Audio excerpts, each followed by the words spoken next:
Okay, so pack one, pick one. We've got Grafted War Gear, a couple one drops, a Brimaz. I'm going to take the War Gear here, I think. There's a couple dual lands as well. Horizon Canopy and Warlow Grove are both pretty reasonable. War Gear is going to go into an aggro deck pretty well. There's an Heirloom Blade now. I think this is a Figure of Destiny, though. Allows me to play either white or red. So it's slightly more open than the other aggro things, and I don't really want to have Heirloom Blade and Grafted War Gear that badly. So, a big portion of the reason that I want to draft aggro here is just because the group that I'm a part of, I think, has there's a tendency that they will not draft that archetype. And so I think that it allows me to fill my niche pretty easily. Alright, so we've got Silver Inlaid Dagger. We already have an equipment, so I'll take the Lightning Strike. This maybe pulls us more into red, whereas I think taking the dagger would pull us more into a black or white aggro deck, given that we have the Kithkin. It might just be a mono white, but I'm just going to take the Lightning Strike here. I think that it's overall the more flexible card and allows me to like become a mid-range deck. Alright, so we'll take Herald here, I guess. I'm not like super amped about playing it. Obviously, the new card, Voracious Great Shark, is desirable for me just because I want to test that card. I haven't gotten to play with it yet, but I'll just take the one mana guy instead. Alright, so Najeela, pretty solid pickup. Earthshaker Kenra is a wheel option here that's pretty decent. Alright, Seal of Fire versus Fire Drinker Satyr. I will take the Seal of Fire. There's also Assault there, but I think Seal of Fire is better. Okay, so we're probably mono red at this point. I think we probably need to commit to that. Probably take Banneret here. I think that's right. Firebrand Archer over Heirloom Blade is correct, I think, in a mono red deck. Mono red doesn't generally want that many equipments. We'll take the Silver Inlaid Dagger there just because there's nothing else, but I'll take the River Serpent, I guess, just because I don't really want to play against it. I could have taken the Mentor if I felt that I was worried about that in a mid-range deck. It also helps Control have outs, so maybe that was correct. I'm not sure.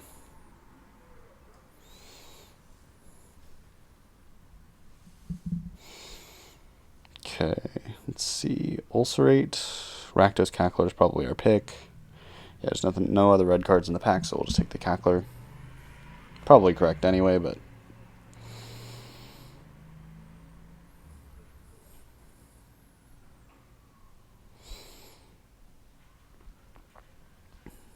by the way, this is 4 packs of 12 because we are drafting a 6-man pod. I know I've tried different iterations of what a 6-man pod looks like, but that's kind of the one that I've arrived at alongside many other people. Alright, there's nothing really in this pack, so we'll take the Bloodforged Battle Axe. Alright, Spinethopter is a really good pickup. Evasive creatures are great, and one thing that red likes to have is some evasive chip damage to help it get to a point where the burn can just finish out the game. I think Twin Bolt over Zergo is correct here.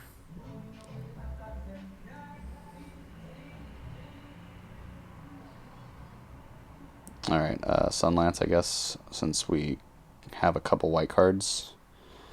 I don't really want to play against Vengevine, so I'm going to take that.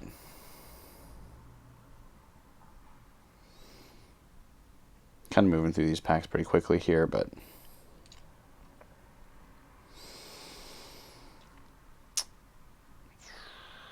guess we'd want Mistral Charger if we have to splash here. We at least want to play against the first striker, though, so that could have been a reasonable pick as well. Alright, Magma Jet. So the Zergo didn't wheel, but not really sure that really means anything. Arc Lightning, it's a pretty clear pick, I think. Ooh, Young Peasy. Young Peasy's really good. Obviously, Heinware Garrison's also really good, but I think that I'm okay just taking that.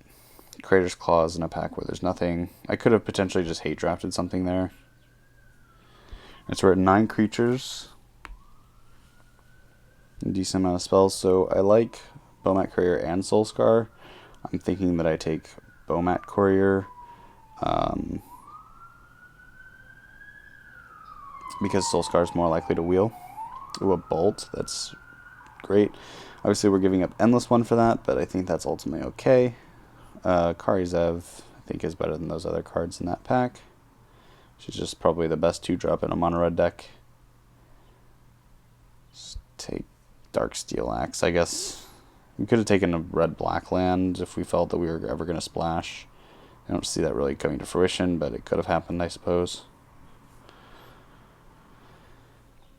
Okay, Hope of Gearpore is a nice 1-drop. I like it more than Heimweh Garrison here just because, one, it increases my 1-drop count, and it's really important for me to be able to have a high 1-drop density. And 2, because it has evasion and also text on it. The text to prevent a wrath or whatever is actually very real. So,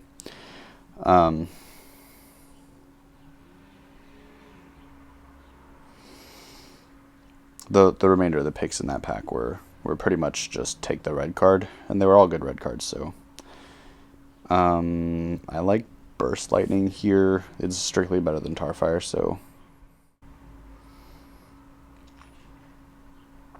Okay, we've got an Abbot. We've got Forked Bolt and Shock. I think we just take Abbot. We do need like some creature density. Bone Crusher is pretty easy here.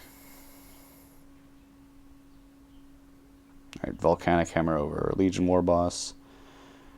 Shooting my opponent in the face is just better than trying to attack around their creatures a good portion of the time. Don't know what this last card is. Alright, it's not what we want.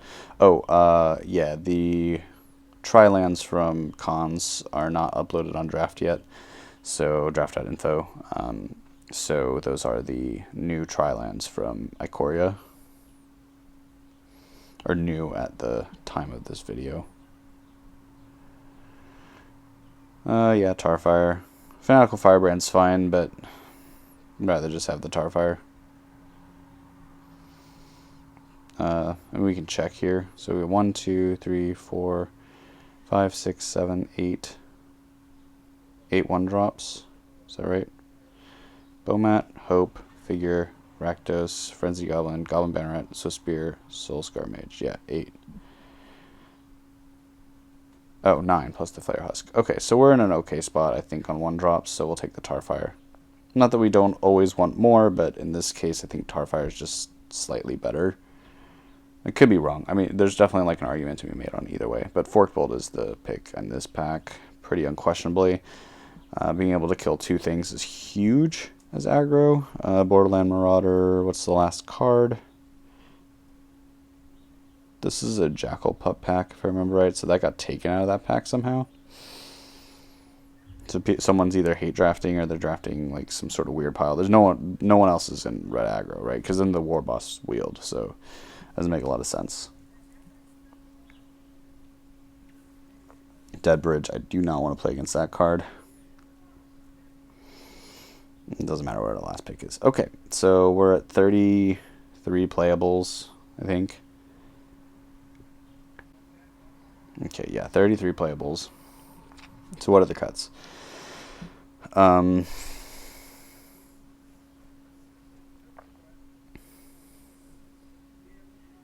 it's being really buggy. Let's see. Najeela, Legion War Boss, Arc Lightning, and Flames of the Firebrand. Those are probably cards that I don't need. Like, I'm probably just cutting the 3-drops. Okay, so we're at 29. We need like 1 cut. So it's like Borderland Marauder or Earthshaker Kenra. There is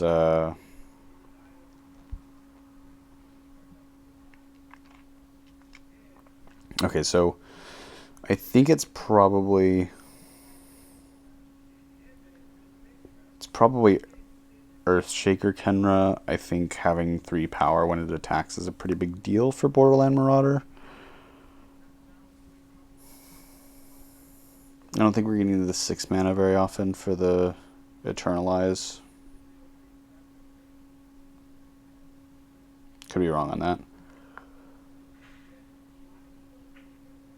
Yeah. I'll just cut the Earthshaker Ken right here. I think that's okay. It could be the other way around. And we'll just add 12 mountains and we're good. Yeah, so we're not playing any of the new Ikoria cards in this deck.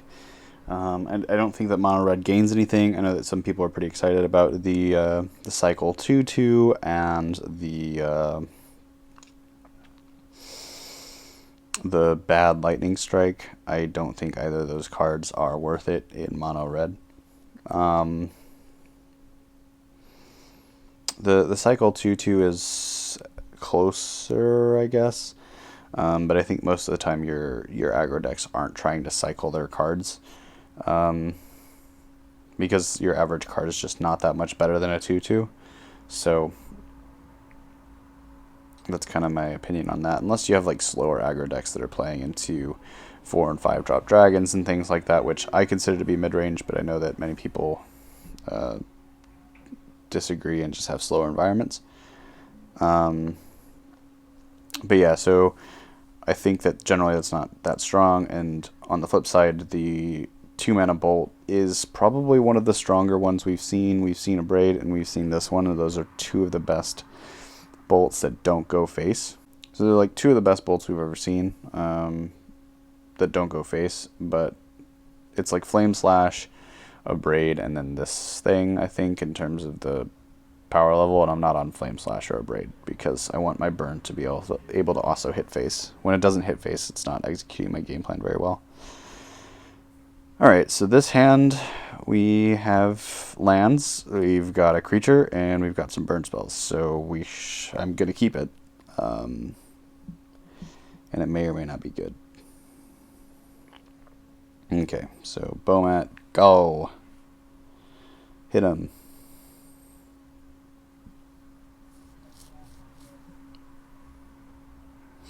Drew another burn spell. Don't really know what our opponent's on yet. Alright, so the tri-land. Green, black, blue. So they could be still anything, really. Sultai doesn't show up very often in my cube, so my guess is that there are only 2 of those colors. Could be Esper, could be Abzan. Okay, so it's blue with something else.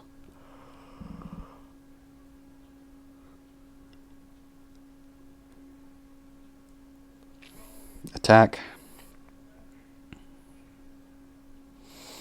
We'll just play Frenzied Goblin here.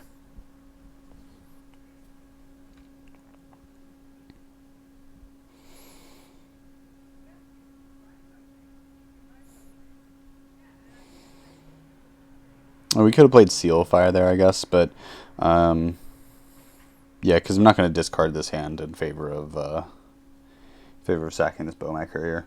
But what I will do is I'll probably shock my opponent. You can't terror that. It's an artifact. So yeah, it's got to be the Frenzy Goblin. And this is one of the reasons that, like Heartless Desire is a good ad, but we just really need a 2-mana destroy target creature. That kind of like cares about random things it just leads to not great gameplay, because now my opponent Funch has to essentially take damage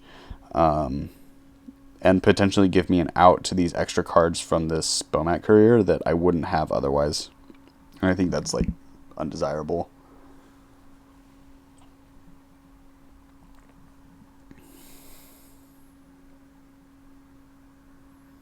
Okay, I'll just shock that before it can block. And then he can choose Incinerate. I'll just I'm not going to double shock in response. I'll just let him choose. He'll choose Incinerate.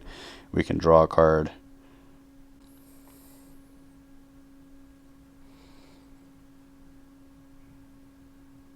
Okay, Young Pyromancer, sure. That's pretty good. So we're going to play that here and just say don't have Cry of the Carnarium or something. Like, just don't have a Wrath, and then we're in a great spot. If he does Wrath, we do lose a lot. We're probably losing this game, but I think it's worth, No, that kind of sucks too, but it's not as bad as it could have been.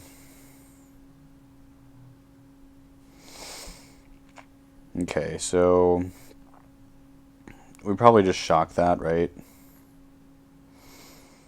And then hit, force him to have removal for our Bomat Courier, and just let it kind of go the distance.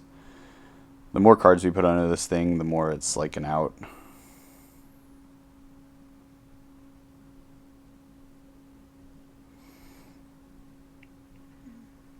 I see no reason to sack it unless he actually goes to destroy it.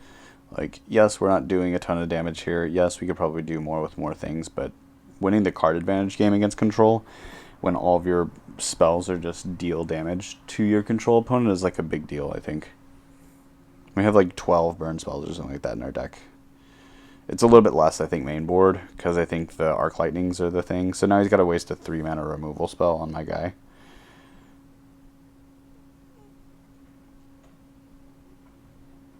And we'll sack this and draw a bunch of cards.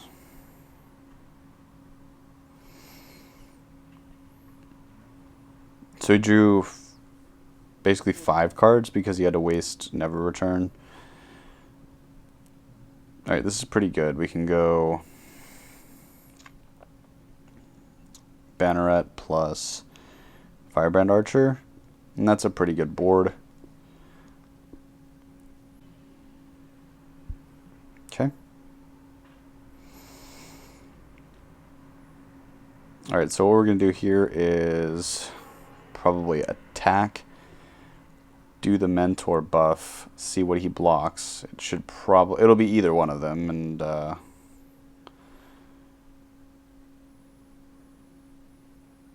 oops, whatever.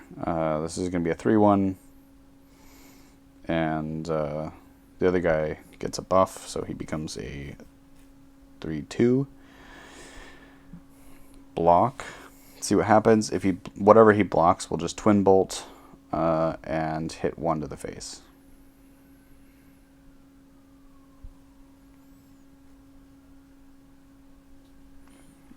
So he takes 2 damage face and then 3 from the Goblin Banneret. Yeah. And we'll just play, I guess it doesn't really matter which of these we play, but I'll play this guy.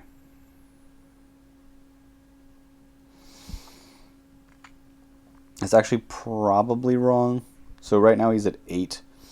If I double pump the Goblin Banneret and buff the Figure of Destiny, I deal 8 exactly. So he needs to have spot removal at instant speed here.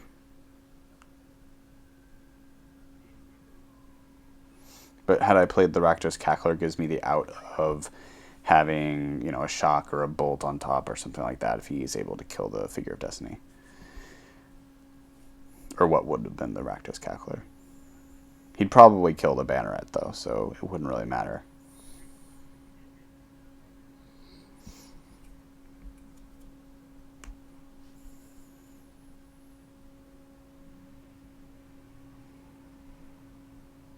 Yeah, so we can do this in response to the trigger. So I'll attack and then double pump in response. Alright. So in game 1, this looks like some form of control deck. I didn't really see a lot, just some spot removal. I do like Earthshaker Kenra on the draw, or especially against control in general, just because it's a hasty guy. So I guess we're just cutting a land on the draw. We did kind of flood there, which is probably just variance, but we only need a couple lands really to operate, so I'm trying to think if there's anything else that I might cut. I mean, Borderland Marauder is a consideration because it doesn't hit immediately, but I think just having more things to pressure his removal is important. Because the more he has to tap to cast spells to interact with my board, the less he's able to counter the burn spells. So that's, it's a consideration. Alright, this is a keep, really strong keep. Sleight of hand. Alright. Okay, Bomat. I think we're going to lead with Frenzy Goblin. Could also be Swiss Spear. Let's see. If I do Swiss Beer next turn, I get to play Bomat plus Seal of Fire or something like that. That's pretty okay.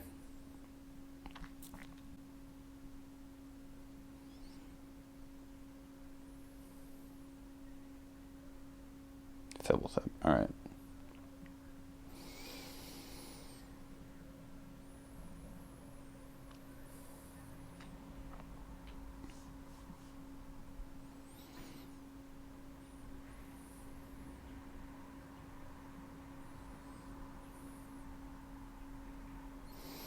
Kill this guy and hit for 3.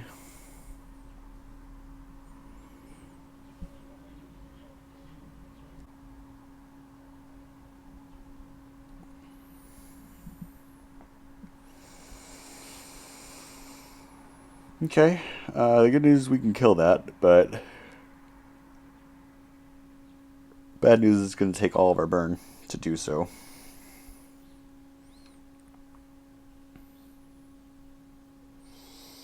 We'll deal 1 to it, 1 to face, and then we swing for 4.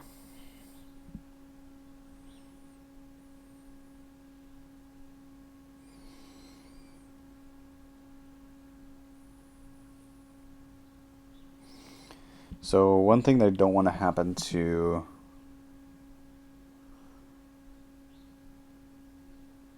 is to have my Bomat Courier get threads or otherwise removed.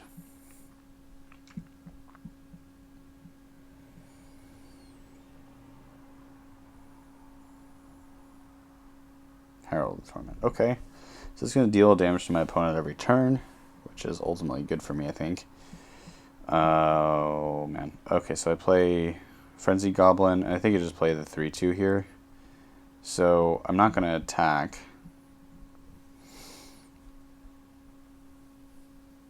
This allows me to make the Herald... Like, I can leave that living for a little bit, and that can deal some residual damage to my opponent, and then I can just make it not be able to block with Frenzied Goblin. Threads of Disloyalty. Okay, so what is he going to take? This is actually probably a pretty challenging Threads. He chose Bomat Courier. Okay. I think that's okay. I can make that not be able to block with Earthshaker, and then make the Herald of Torment unable to block with Frenzied Goblin, which allows me to get in for a fair amount of damage here.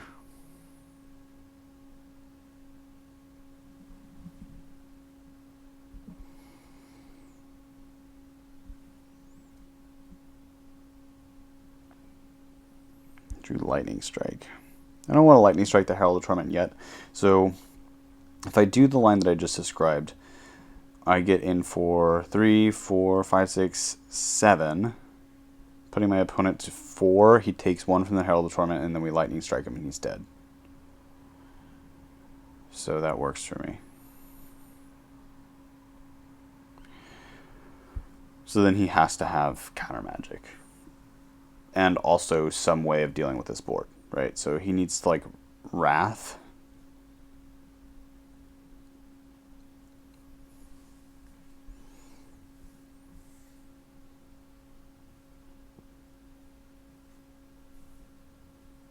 That's not a Wrath.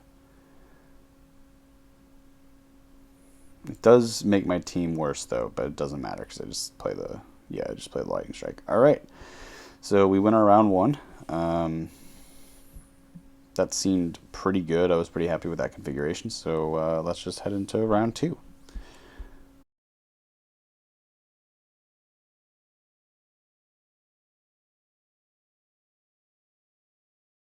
Yeah, we can't keep that. All right, so this one's okay. We don't have a turn 1 play, but we've got a reasonable amount of damage, so we should be okay. Now, one thing that's really important here to notice is that I think I have 9 1-drops in this deck, if I remember right, and we still whiffed on a 1-drop here. So I think it's just really important to know that this doesn't, like, using Hypergeometrics doesn't necessarily guarantee you're going to have a 1-drop, but it does make it very likely. And the less successful your decks are in terms of being able to hit that quota of, like, 1-drops and things like that, the less capacity you're going to have be able to have those aggressive starts. which makes a big difference. Here we were on the play, so that helps, but on the draw, if we keep a 2-drop against control, or how much do we lose in terms of 1% there? It's pretty high. So, but in the meantime, we'll just continue hitting our opponent.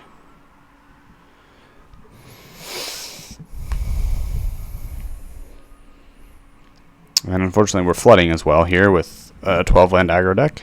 We seem to be very skilled at that, so that's kind of nice. But all right, Borderland Marauder. I'm not super into playing that here because I think that Wraths really kind of blow us out. So, and we're playing it right into his turn 4, which means that we're going to have a not so great time. So I'd rather just not play into the turn 4 Wrath and force him to use spot removal or something like that to kill my thing like that, and then we get to play our other threat. Okay, Tarfire, 6, so we've got, what, 7 points of burn right now? And he's at 13 currently, so, alright, he Heartless Desires it, that's, or Heartless Act. That's the new card. It's destroy target creature or remove counters from it. Destroy target creature with counters on, or without counters on it, right? Or remove 3 counters from it.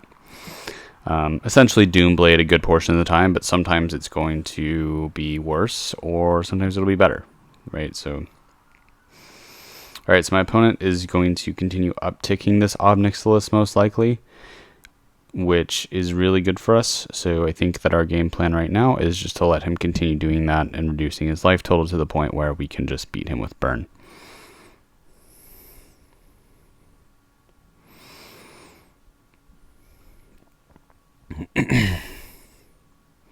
Alright, I'll play out my Rakdos Cackler. I assume he's going to let this resolve. He can always downtick the Ob Nixilis if he wants.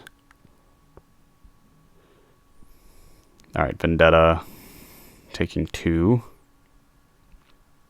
That's interesting. I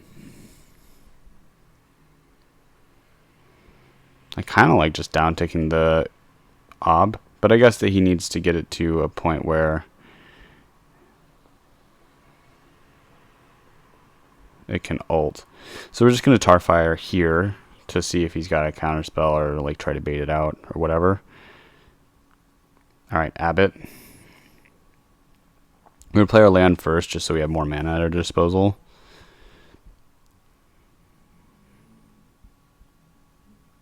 Okay, we'll go ahead and play that. And I'll cast the Forked Bolt here.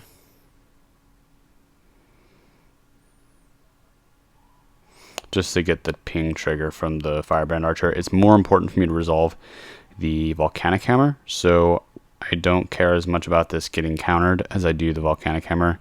I'd rather play the Forked Bolt into the Thassa's Intervention. So here I expect to see probably a Wrath, given that he didn't counter either of the creatures.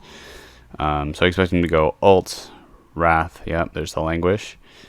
And hopefully that's enough to let us have double burn spell lethal.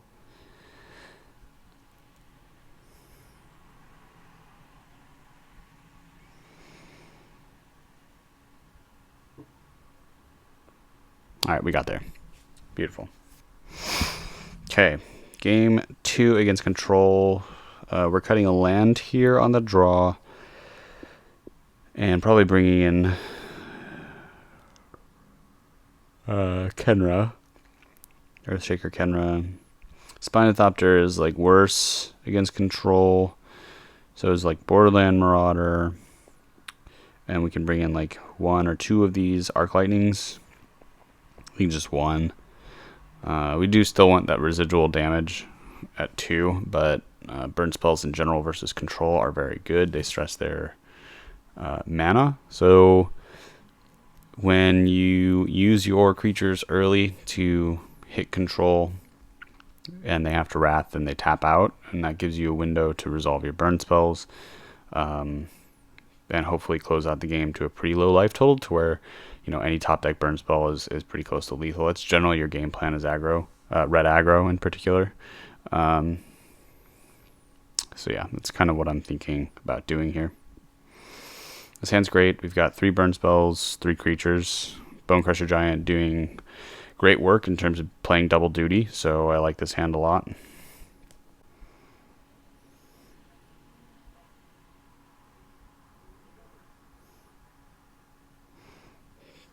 Okay, we'll play the Earthshaker Kenra and swing for a 3 here.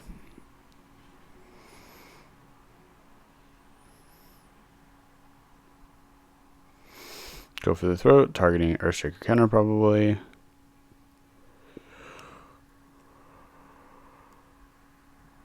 Yeah. Okay, my opponent takes 1.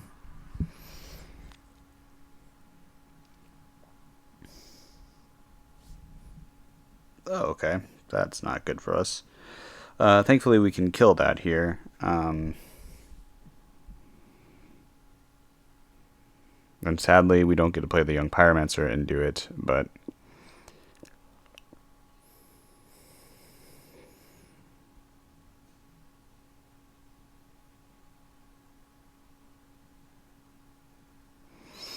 Alright, the guy's on an adventure.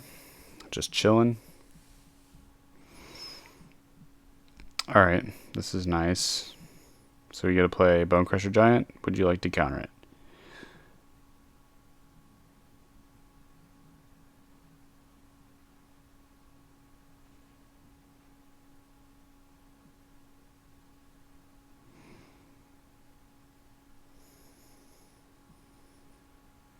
Okay, so he's gonna Vendetta the...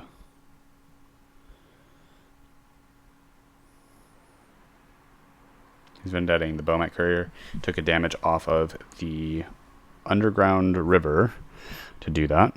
We're left with Bone Crusher Giant.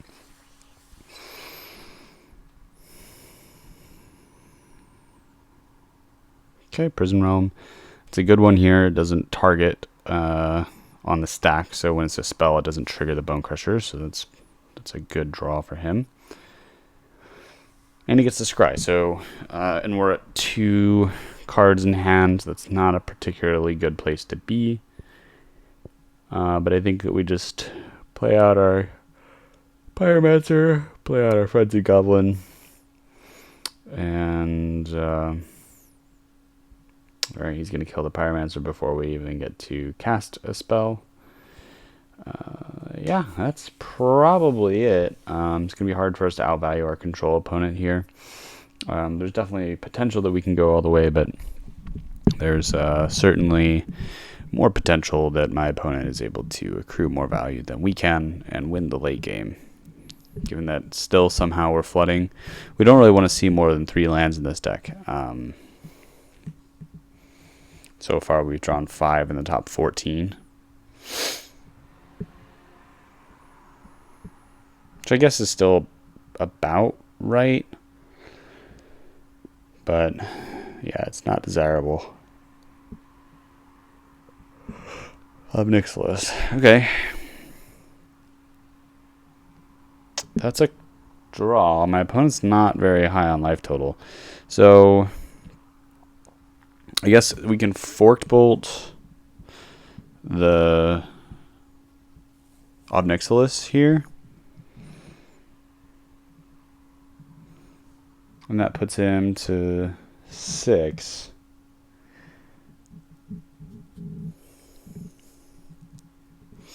We're still in this game. We can still top deck another burn spell and have lethal.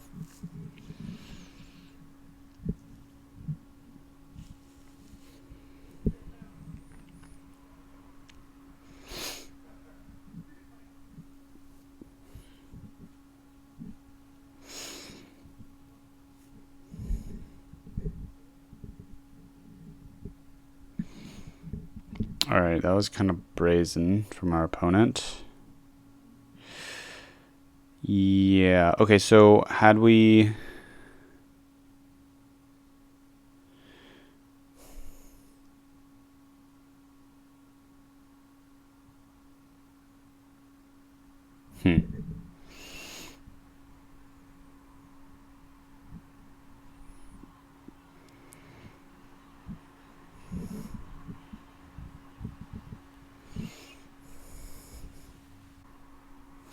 So cycled the Windcaller Aven.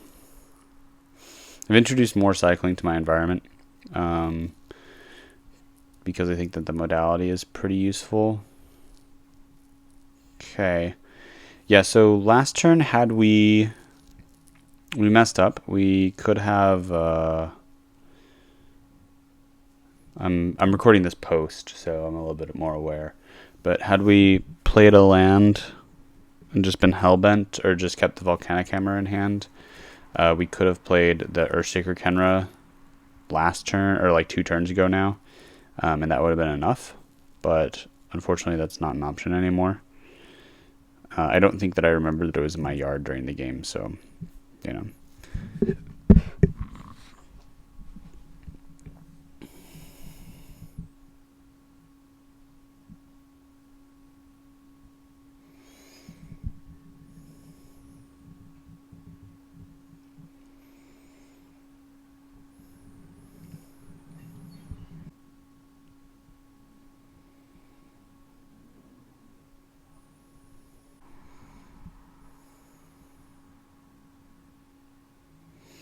Opponent's casting Supreme Will to draw a card here. It looks like they maybe have some sort of out that they're imagining. I don't know if it's like another Elspeth or something along those lines, but it's something. So I imagine he's just looking for a burn spell. That's a joke, but yeah. So this kills me. Yeah, that's lethal. Because I don't have enough blockers to block the buff plus the swing. So, yeah, I like just bringing another burn spell, maybe. Unsure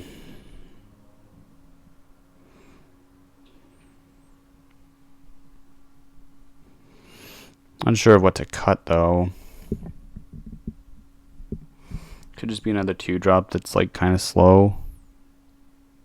I'm just cutting oh, I didn't cut a land on the draw, so actually I probably should cut a land, but I chose not to, just to be pretty safe. Here's another hand where we don't have a 1-drop, but we can keep it. We've got some of our most aggressive 2-drops, so we're okay with this.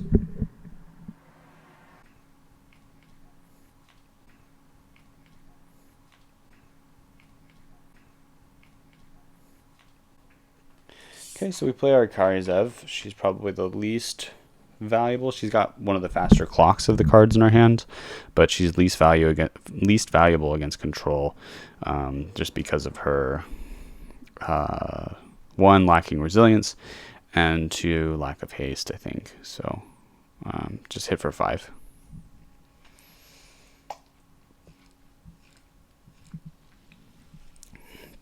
Okay, an Omen of the Sea for my opponent. So that will hopefully find them something. For them, hopefully for them, not for us. Hopefully they just draw nothing or don't have another land, but that's not really good gameplay. We don't want to see that. We really just want them to draw well, and we draw well and play a good game.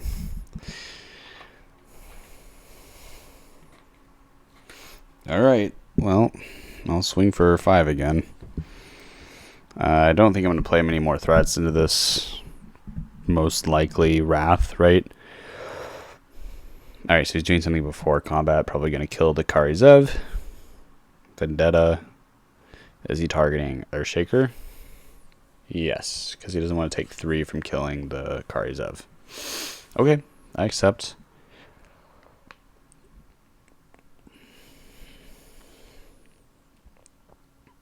And here we could play 2 1-drops. We could just play the Firebrand Archer. I kind of like just playing the Firebrand Archer.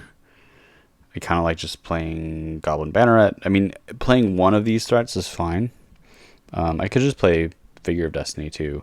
But I like Firebrand Archer because if he does have some sort of Wrath effect here, I can just choose to bolt him in response. That deals 4, putting him to 7. And then he's tapped out. I get to resolve 2 things post Wrath, which is pretty nice.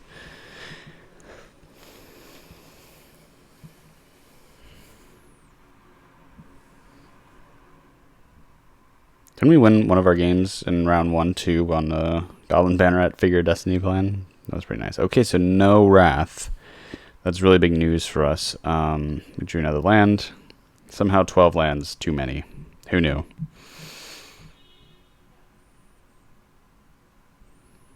Okay.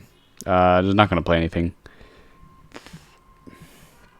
I'll play the land in case I draw another land, and I can play the Earthshaker counter from the yard for lethal, but yeah. Opponent thinks twice. Do they have Wrath? And they could have spot removal and technically be safe without my Incinerate, but we know that doesn't work because we know my hand.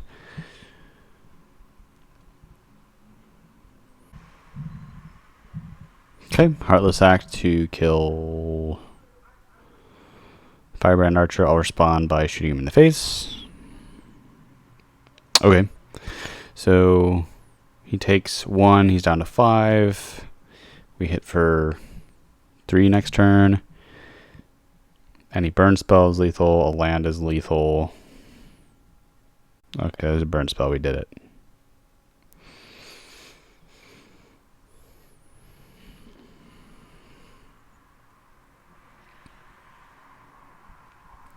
Okay, so he's considering the languish line. I don't think it mattered if he languished there, because I just follow up with my other plays, and then he kills one of them with the Heartless Act, but that doesn't really matter because then the other one should be enough, theoretically. So yeah. All right, let's head into round 3. All right, so we lost the die roll. That's not good for us. But this hand looks good. We've got, again, another hand with no 1-drop somehow. But we've got, 1, 2, 3 burn spells, all of which are really solid, and 2 decent 2-drops. So I'm feeling like this is going to be pretty reasonable for us overall.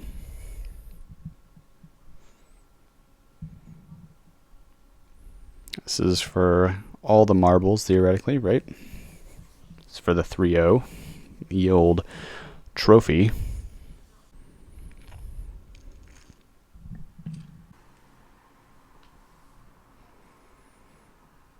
Okay. Opponent helping us out a little bit.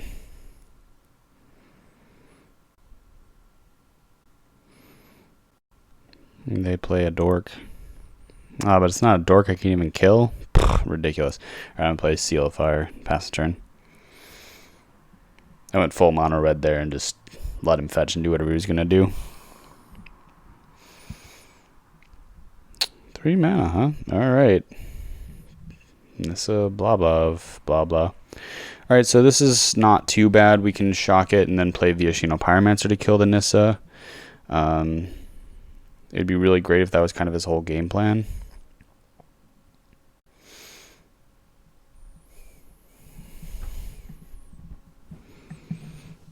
Really great for us, but not so great for the gameplay or the video. But, I'll accept if that's the case.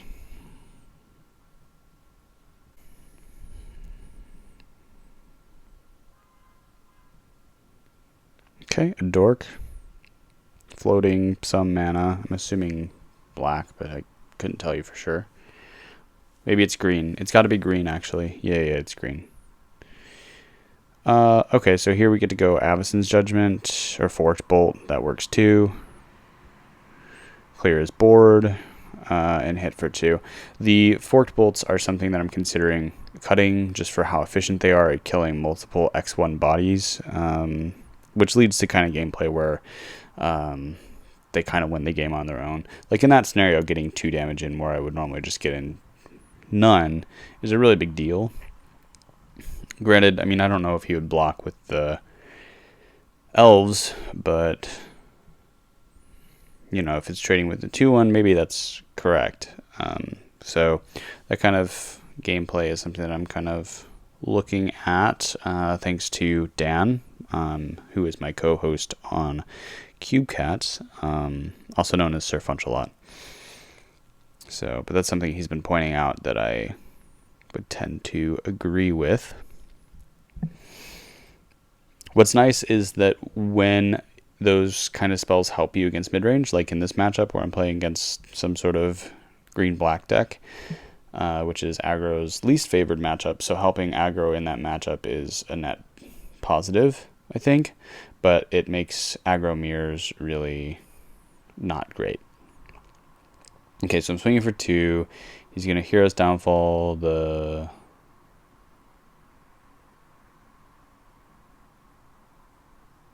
Thopter. Can he even do that? Yeah, because he had the Nurturing Peatland untapped. So, okay, so he's at 11. I got a 2-1 and a 1-1. What do you cast? All right, 2 guys. Sick. So another scenario where Avacyn's Judgment is going to be a big deal. I will shock your face and scry 2.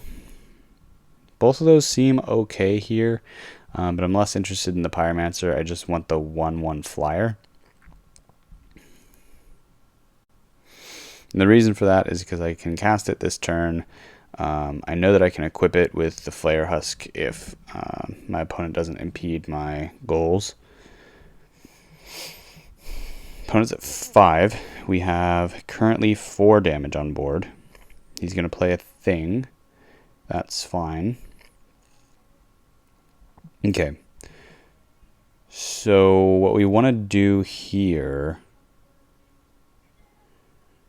is equip the Pyromancer. So this way it has to trade with the Pyromancer. Whereas if I didn't do that, he could just block the Pyromancer, take a damage, and then be up and have a 4/3. So this guarantees that it's going to die no matter what he does. And now we can just equip the Flare Husk to the Hope of Girapur and hope that we get there in 2 turns. So our goal is now just, we've got 2 turns, we kill him in 2 turns, and that's that. Or we're lethal with shock.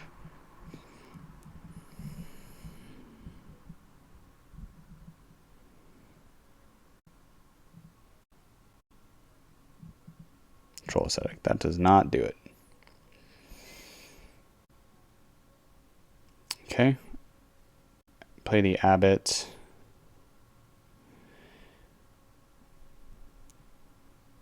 Sure, we'll play that.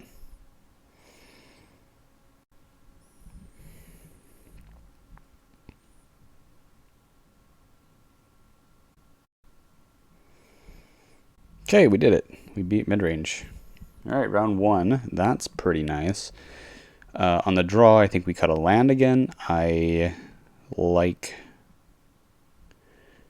Earthshaker Kenra here probably, in that it makes things unable to block. You could consider some of the equipments that I've taken. I have a lot of them.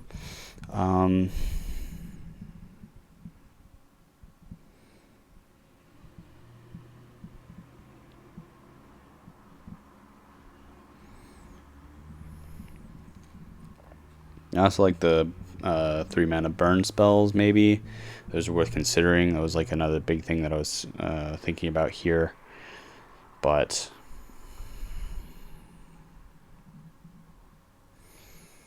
I ultimately decided against those. But maybe that's wrong. I mean, maybe I'm supposed to bring in the 3 mana spells just because I'm more likely to get to 3 mana. I guess the real thing is, how quickly do games end against mid-range? Pretty quickly, a good portion of the time, right?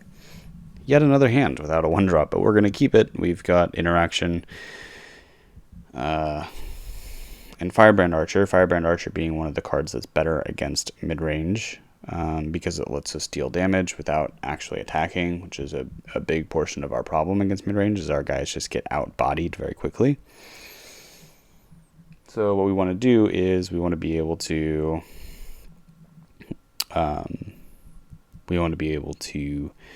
get that chip damage in. So he plays a Goose. That's really unfortunate for me. I'm just gonna play. Nah, I have to kill that. I have to slow him down. So Unfortunately, that takes away my option to like just play the Hope of Garapor and hope to forked bolt 2 things. But since it's an X2, I just have to kill it now. So that made my 1 mana shock that has split damage, which is worse, right?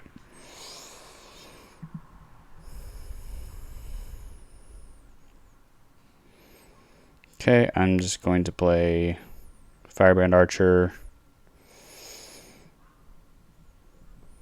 Please don't kill my guy. Alright, gain 3 life. Incidental life gain from Goose is pretty bad for us in this matchup. We'll see if it matters. It may not matter. I mean, there's a good chance that we just get bodied.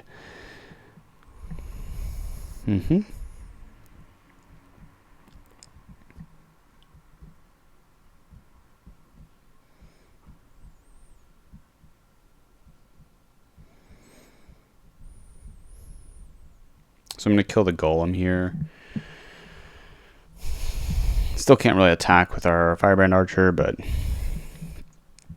I think that was the correct play just to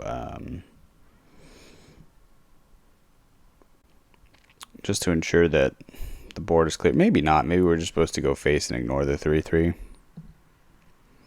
Could be. It's not like we're attacking anytime soon. That's been off the plate for a while now, so we just have to like rely on Hope of Garapor to get there, I think. In terms of residual combat damage, right?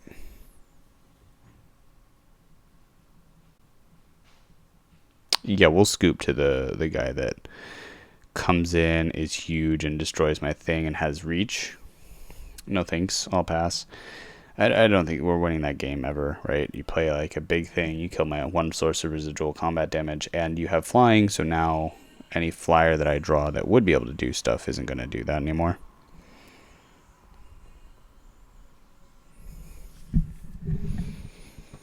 We had a mulligan there. That's not good for us. Are we just supposed to bin Lightning Strike?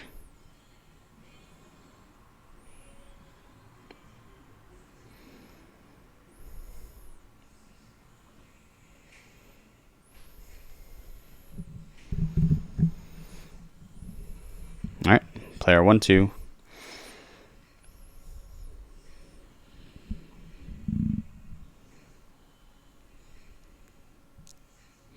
Dork, sure. I think we're supposed to kill that. Hit for 2. Hopefully they don't do it again.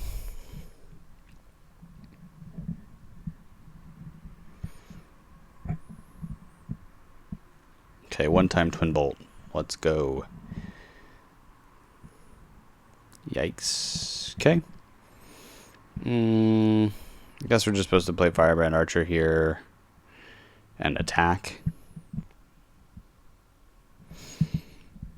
He could easily double block, but I think that he won't due to the bluff. I was correct. I probably shouldn't have attacked or played my Firebrand Archer first, but I did because I'm a bad player.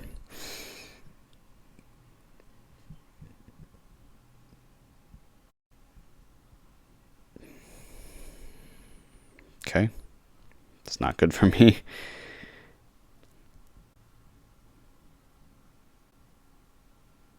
Prontodon, okay.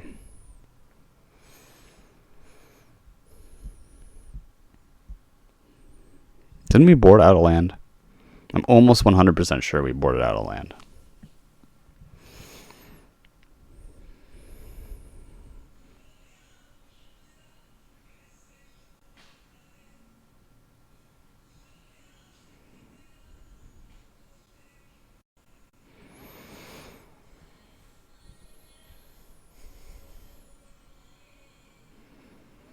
Okay, so we swing with both. We can Lightning Strike the Brontodon. I guess we just swing with the Soulscar Mage. Alright, so this kills that and my guy survives, which is nice. And he takes 1 from the Firebrand Archer.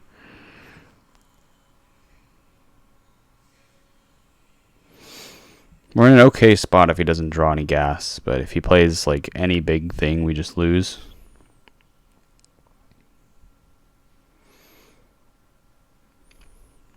Elspeth, yeah, I'll just scoop to that. Gain 5 life, that just puts it way out of reach, and then he just overwhelms us. Yeah, good games.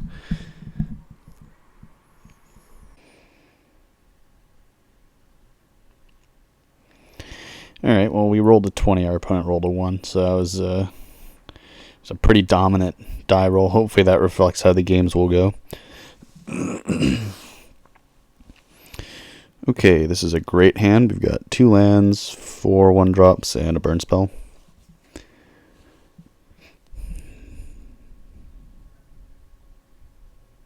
We'll lead with Figure of Destiny here.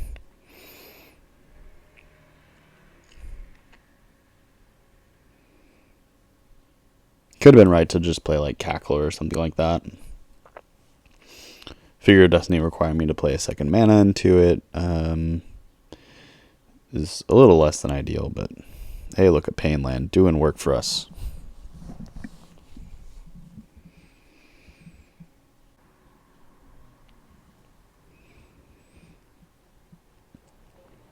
Alright, so Borderland Marauder, we're probably not playing that this turn. I think what we want to do is just buff this Figure of Destiny. We could either play Soulscar Mage or Swiftspear, but I think we do want to play one of the Prowess guys. I'm going with Swiftspear here just to maximize immediate damage.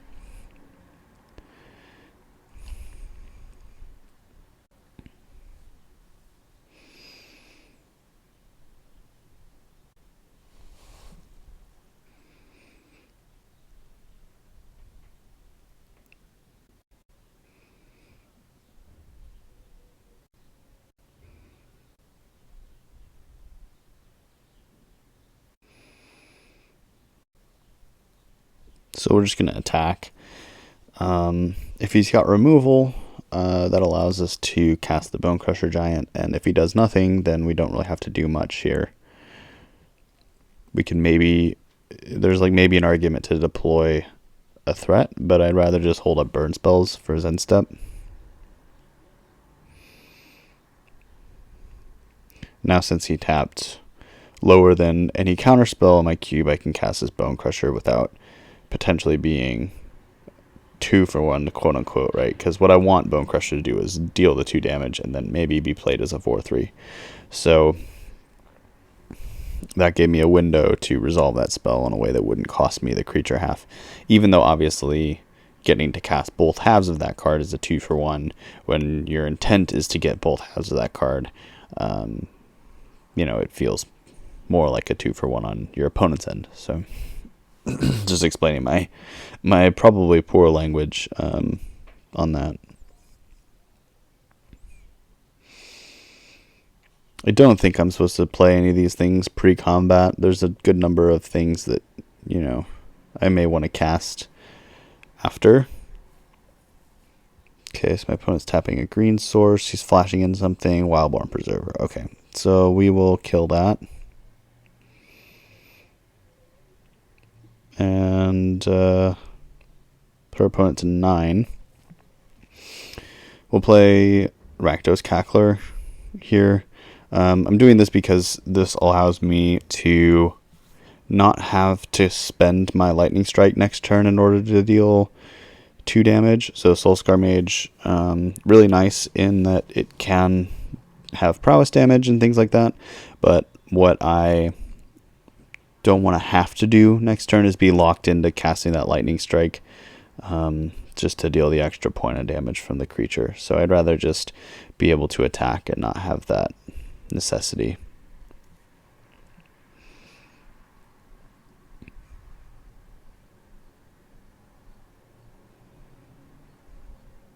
Okay, Gutter Bones. That doesn't help my opponent too much here.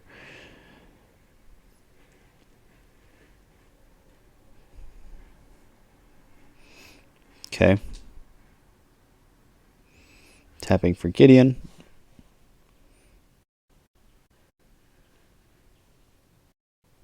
That's unfortunate. I think we have to kill that now.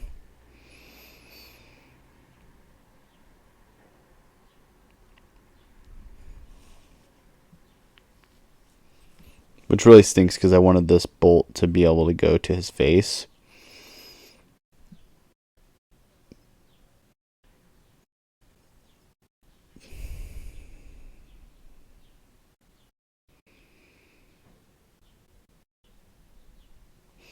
And that's why we played out the Soulscar Mage, because without the ability to lightning bolt my opponent's face, I'm going to have a harder time putting them to 0, essentially.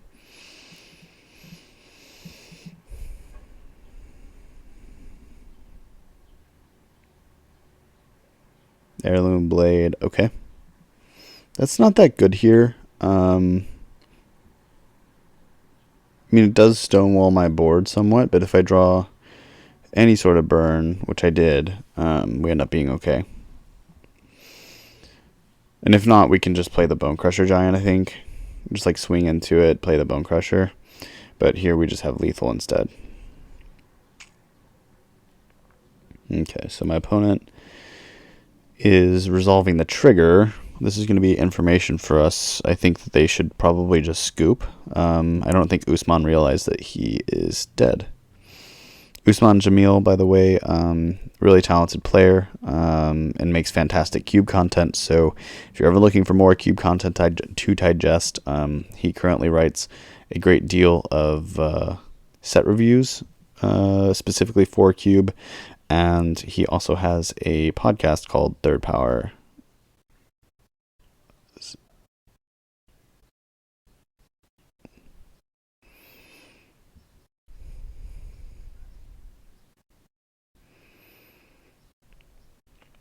But yeah, Usman makes excellent content, and has been making content for quite some time. So big shout out to him.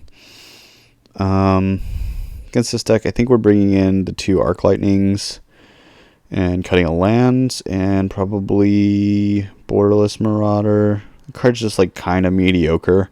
It's a card that's fine against control and does trade up sometimes in your mid-range matchups, but ultimately it's just not necessary here, and I'd rather just deal the damage with the burn spells, I think. There's an argument to be made for Earthshaker Kenra. There's an argument to be made for like Najila and Legion Warboss too, if we wanted to go a little bit bigger than our opponent. But I think that for the most part with this deck, we're very, very rarely the control. So like we're not really interested in those 3-drop guys unless it's like a post-board thing. I could see bringing them in against control as like a, okay, you wrathed, and now I can resolve my 3-mana thing. Sorry, I said post-board, I meant post-wrath. Yeah, I mean, you could also argue the equipments, I have a lot of them. Any number of those could have been okay. But I'd rather just be on 14 burn spells here with the 2 Arc Lightnings. This hand looks great. We've got a 1-drop into a 2-drop and 3 pieces of burn. So our opponent's at a virtual 13 to start the game, because we have 7 points of burn in hand, which is really nice. Shocking in Inquisition. That's not what I hoped for. Alright, so what does our opponent take? They could take Spinethopter, they could take Soulscar Mage, or they could take Magma Jet. I think Magma Jet or Lightning Bolt are probably really strong picks. Spinethopter as well. It depends on kind of like what removal they've got. Soulscar Mage 2, right, for that same reason. But the creatures potentially not, just because they've got... They're vulnerable to removal, but he goes with the 1-drop, so he takes Soulscar Mage, which does kind of suck for us. That means that we don't have a turn 1 play. It means that we'll probably use our turn 1 to play Seal of Fire, which is fine, but we would much prefer to play a 1-drop here. Residual sources of damage. It's interesting, right? Like you have... You've got control, which their kind of residual sources of value are going to be like planeswalkers and things like that are like playing to... Planeswalkers allow them to play to the board to some degree, but also accrue card advantage. And our card advantage is like deal damage, but you don't have to spend as many cards on it, right? So like my Soulscar Mage deals maybe 4 points or 6 points of damage in the course of a game, but it's only 1 card. And that usually costs you 2 cards and more mana, right? So that's like how you're saving, quote unquote, card economy, is just by having a creature in play that can deal residual damage. One way of thinking about it. It's not like that's the golden way of looking at games. I'm just kind of thinking aloud because I can.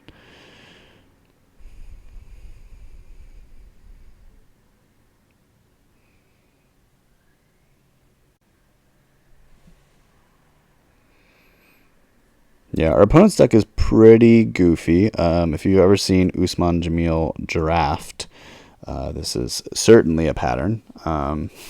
He likes to assemble 5-color piles, and somehow he gets them to work. I swear, if I drafted this stuff, I would go 0-3 every time. But not the case for ye old Usman. Alright, so we're just taking one here.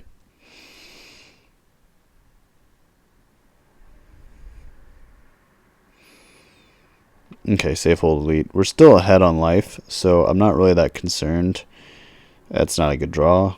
But our opponent's at a virtual 7 after this attack.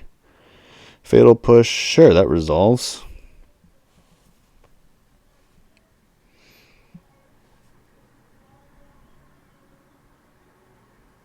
This says destroy target creature if its converted mana cost is 2 or less. So you can technically target my creature, and then the spell just does nothing because it costs 3. But we're going to let him take that back. That's fine.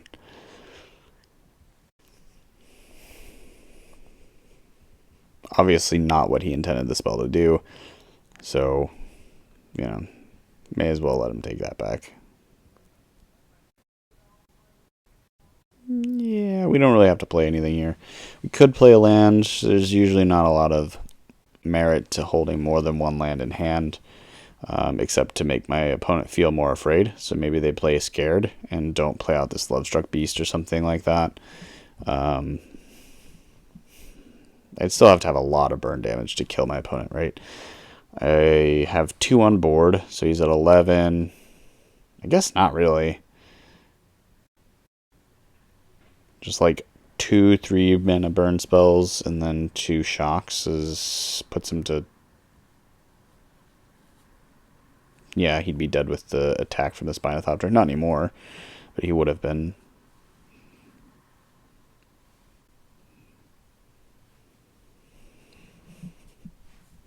So I'm going to Magna Jet his face here just to see if I can close out the game on burn or not. This is going to inform kind of what my strategy is for the next couple turns. Okay, if I shock his face, he goes to 9, and then I only have the bolts plus the 2 damage. So that's only, it puts him to 4, so that doesn't work. So I need to kill this Muyanling. So I'm going to play Viashino Pyromancer, deal 2 to that, and then shock it. And our next draw is going to be Kari Zev. I think Kari Zev is good enough here to have warrant keeping it on top. We do know that it dies to... we do know that it dies to the Fatal Push, but there's not really much else I can do about that. Our opponent would have to kill it, and then not be able to attack me, which is a big deal. So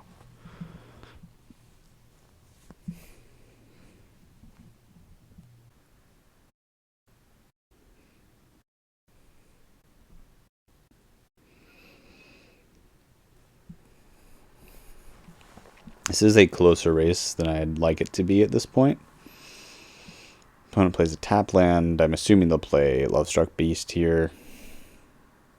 Yep. I suppose there's a world where we shock, or like we bolt the 1/1, so that the Lovestruck Beast can't attack. There's also a world where we swing with both here and we bolt the Beast. Puts our opponent to 9, and then we play Kari Zev. But I think we can still play it safe and just attack with the 2/1.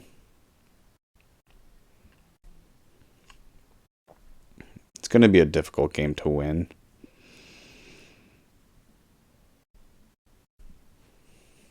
This is where, mid-range does excel, just having beefier guys, and a game plan that allows it to go bigger. Of course, we are in a bit of a pickle in that we have drawn primarily lands, or at least close to primarily lands, right? 5 of the 12 draws we've seen so far have been lands in our deck. That's about 1/4 lands. So we're close to about half, right? 50% of the cards we've drawn have been a mountain, and that's a pretty high percentage given.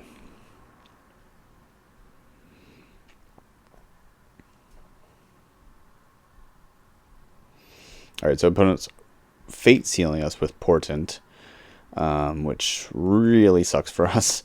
I hope that since we've seen so many lands that he's not able to put a land on top, as that would make it a lot harder for us to win this game.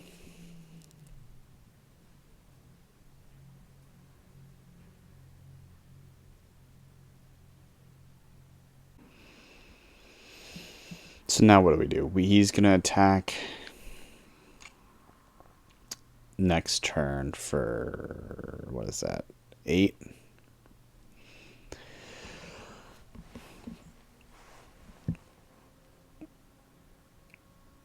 I wonder if we're supposed to attack with Karizev here or not. Probably not. We should have played a land. That was a mistake. I just kind of rushed through that turn. We should have played a land there because he knew that we were going to draw a land. So we're not surprising him at all by having a land in hand, right? And like, what am I playing around? Liliana Spectre or something? It's not a real thing.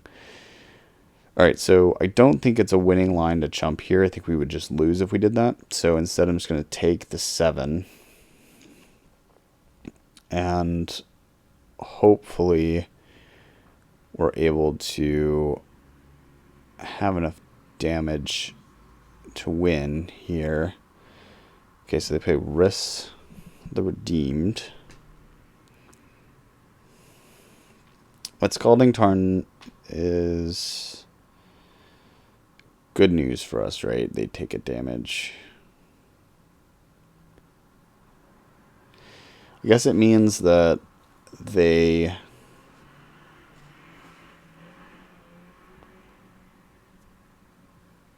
have the out of Fatal Push, but I think I'm just supposed to attack here.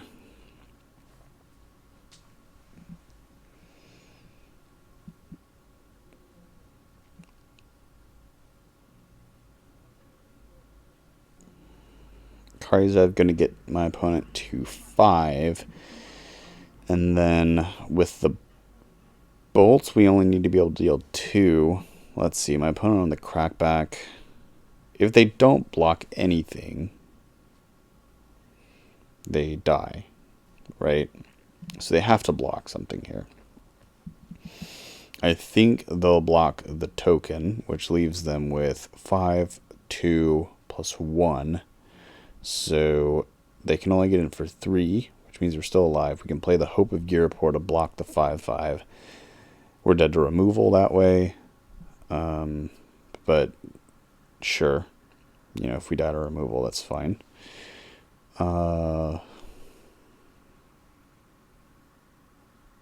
So this leaves us alive to shock, right? Shock draw off the top wins the game. If my opponent, let's see. I mean, he has to attack with the 5/5, right? No matter what. Whether or not he attacks, he probably has to attack with a Safehold Elite too, because, of course, next turn I could just play a blocker and put it in front of the Lovestruck Beast. I guess not. Technically, he doesn't have to attack with the Safehold Elite because he can just make a token from Riss. And then that's 4 damage between the Safehold Elite and the Riss token. But I think it's probably correct. to have done that, right? Put me to 2. Then he has outs to a shock if he's got some in his deck. This should be lethal, if I'm reading the board right. So I attack with both. My opponent has to go to... He has to block like the 2-1, right? And then he takes 2. If he doesn't have removal, or if he doesn't have exactly counterspell, we win. And I think that's our only out, is to swing out here, so I'm just going to do that. I don't think we win this game by holding up blockers.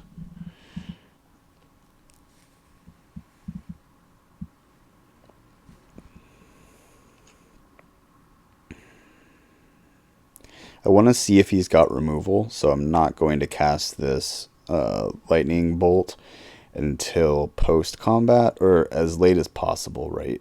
So, yeah, because if he's got removal, he would have to cast it now, I think, or he would have... If he had removal, he'd probably cast it at the start of combat, theoretically, so that I didn't get the monkey token. But if he just missequenced, then this gives me the most outs. So now he needs exactly counterspell to live, because mana leak doesn't cut it. And there's the mana leak. All right, that was a really, really close game. I'm sure there's some things I could have done better, but I'm not exactly sure what they are off the top of my head. But anyway, let's head into our post-game commentary and just kind of talk things out, especially talking about cube design and what I might change given that draft series. Hey everyone. So this is the first time I'm doing a movie recording where you get to see my face at the end. So hi. With that, let's just kind of jump in. I'm not going to waste time on that. So I'm going to make this pretty brief here. I think that there's pretty much like 3 main things that I want to talk about. The first is cheating with Flare Husk. As you may have noticed, I misremembered the equip cost of Flare Husk. It is 2 rather than the 1 that I thought it was whenever I was playing it, and that caused me to use my mana in a way that doesn't reflect how it should have been used if I had remembered the card correctly. So yeah, that was an unfortunate thing. I don't think it impacted the outcome of any of the games, but I just wanted to comment on that before really going into anything else. Second thing I want to talk about is something that I kind of mentioned in the recording, which is twin bolts. This is something that Dan, my co-host at CubeCats, and I have spoken about recently, and he actually made the cut first, where he cut all of his twin bolts and fork bolt, etc. So these cards that deal split damage for a really efficient mana cost, what they end up doing is creating very polar gameplay against other aggro decks. So if I'm mono red aggro and I'm playing against mono white, and they play a 2-1 on turn 1, and then let's say like another 2-1 on turn 2, or 2 1-1s or something like that, and I get to just blow them out with a twin bolt, that leads to me pretty much just winning that game, where I get to trade 1 resource for my opponent's 2 in a matchup where card advantage is kind of hard to come by, and when you do get it, it puts you significantly ahead. So that's something that I have cut, and I think will contribute to better gameplay in the aggro mirror. I have replaced those cards with other burn spells like Omen of the Forge and Meteor Shower. As you'll note, Meteor Shower does have split damage, but I think that it's inefficient enough to where that should be okay. But I'm kind of going to see how that tests. If I find that it has the same problematic gameplay patterns, then I will also cut that.